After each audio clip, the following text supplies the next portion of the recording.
Karibuni Jema Auto, leo tuko na session yetu nzuri. Tunataka kufahamu zaidi kuhusiana na magari. Leo kitu tunachowaelezea ni kuhusiana na muonekano tofauti wa magari. Gari nyingi latest na zina all-wheel drive, lakini sifa kubwa ya SUV ni ground clearance.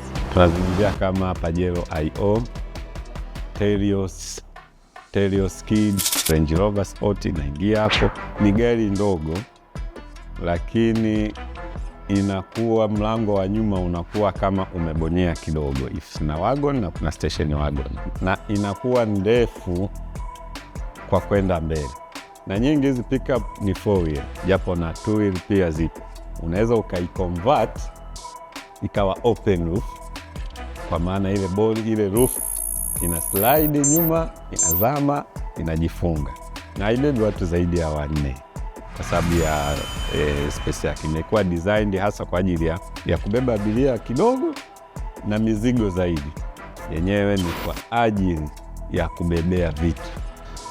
Bila shaka umeipenda. Basi kama umeipenda, tukutane YouTube uweze kuiona yote kwa urefu na kuweza kujua body type mbalimbali za magari.